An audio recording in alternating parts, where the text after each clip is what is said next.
And welcome back to Forbes Sports Money. We're joined in studio now by Lee Burke to help us make sense of what we see maybe as troubling trends in live sports TV ratings. And Lee, let's talk about this.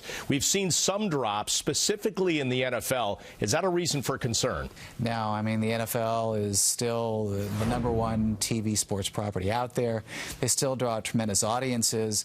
You know, I think one of the main issues that we're running into, not just with the NFL, but with all sports, is being able to measure the amount of audiences that are watching across a range of screens, that a number of which were in existence even 2 or 3 years ago. So are you suggesting maybe there's not less eyeballs in terms of watching it on cable or regular broadcast television? Maybe they're just moving somewhere else. That's it. I mean, look at the NFL. I mean, it's not just broadcast anymore. It's cable. It's NFL on Twitter. It's Sunday Ticket on DirecTV. There's all these screens offering up NFL content, and it's ultimately a more difficult job to measure where these viewers are, how long they're engaged with NFL. Bottom line is the overall audience is still out there and watching, but they may be spread across a range of screens. Is anybody making any progress on that front? Yeah, the Nielsen has just announced something called total audience measurement. They've used it somewhat for the Olympics. They're rolling it out. It's going to be fully in operation by next March. ComScore has merged with RentRack. They're coming out with their own version. The reality is sports fans are watching this content across all these different media platforms, and the rating services haven't caught up. It's not just you in front of a flat screen anymore if you're going to measure who's viewing a game. You know, Mike, sometimes I wonder if it's just at certain points of the season or maybe a specific Sunday or Monday night game, if it's just a non-competitive game, if it's a 21 or 28-point blowout, maybe they're just losing ratings. Well, first of all, since we all make our money from TV, I'm really glad Lee is optimistic. I was getting a little worried. I thought maybe I had to start saving a lot more. But I see a big difference between the NFL's ratings, which are getting killed this year, particularly on Sunday and Monday nights, and the other leagues. You know, ratings for the NBA, the NHL, Major League Baseball have been good. In fact, each of the last season, I think they were up for each of those 3 leagues. And baseball's playoffs, you know, came in pretty darn strong this year. So I think that for the NFL, there are a number of problems, and the chief problem, I believe, is the whole protest thing during the national anthem. Now, I know a lot of people disagree. You guys probably do too. But I'm basing this on a Rasmussen survey that came out at the end of September that said 30% of the people on that survey said they'd be less likely to watch the NFL because of those protests. In addition, you know, I've written on this subject, and a lot of the commentary are people saying, I'm done with the NFL. You know, there's that whole thing, hashtag boycott NFL. So I think for the NFL, there's a reason to be concerned. Well, Lee, Mike and I have talked about this, that if you're a sports fan, what do you want for 3 hours? You want to escape, right? Well, maybe if it's brought up during a game that somebody's taking a political or a racial stance or something like this, that maybe that is driving viewers away a little bit. Would you agree with that at all? I think there's a range of factors that are involved here. And look, one of it is as simple as there's no Peyton Manning. There was no Tom Brady for the first 3 or 4 weeks of the season. So you didn't have those storylines that are compelling. Look, you know, you can talk about Colin Kaepernick, but the reality is he is a starting quarterback.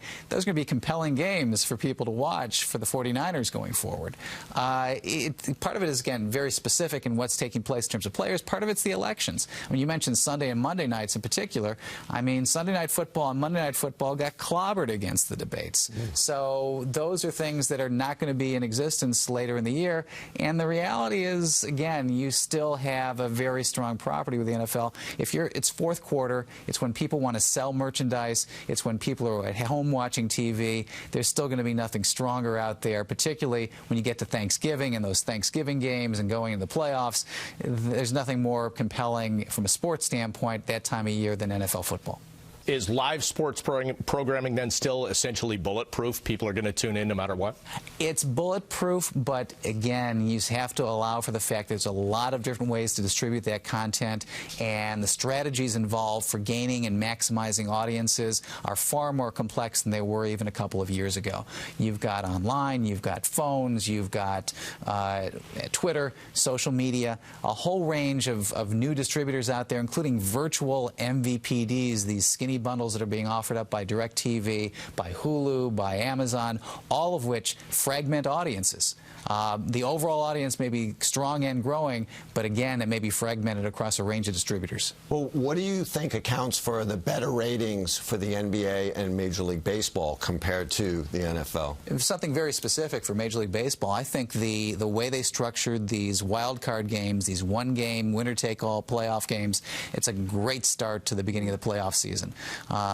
They drew strong ratings. They get people primed to watch baseball. There were 2 of them this year. They could have as many as 3 or 4, depending on how things finish. It makes the end of the regular season very compelling. Basketball, I mean, there's still tremendous room for growth. It's a game that participation is growing, both in the U.S. and worldwide, offers up a substantial amount of younger audiences, and ultimately, when you're looking for the future of your sport, you're looking for younger audiences to ensure that future, and that's what the NBA is able to really generate through participation, also through video games and esports. You know, NBA 2K16, 2K17, those draw in new audiences and fans as well. All right, Lee, just to peek into the future, are we going to see more fragmentation, maybe measured better, but in terms of we'll be watching games on our phone and we'll be watching games on tablets and on computers and maybe less on traditional television? Yeah, look, the Orlando Magic just recently announced they're doing a preseason game on Facebook Live. And granted, it's going to be the video board feed and it's going to be a radio call, but that's where potentially new audiences are going to be generated. You've got the NFL on Twitter. Potentially in 2020 and 22,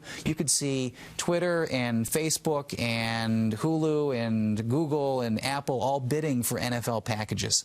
So you're looking at more and more fragmentation across a wider and wider range of screens, and as a sports property, as a sports business, you just need to keep up with that in order to maximize your revenues and satisfy your fans. So maybe just in a way we're going to see leagues and teams trying more kicking the tires on certain things, as long as they're allowed to do it and stream certain things, that they'll at least try it and see if the viewing public bites on it. It's a tremendous opportunity for experimentation. You're seeing teams, you're seeing leagues experiment on all these different platforms. Maybe they're not tremendously successful immediately, but down the road, they may become major bidders, major distributors for major sports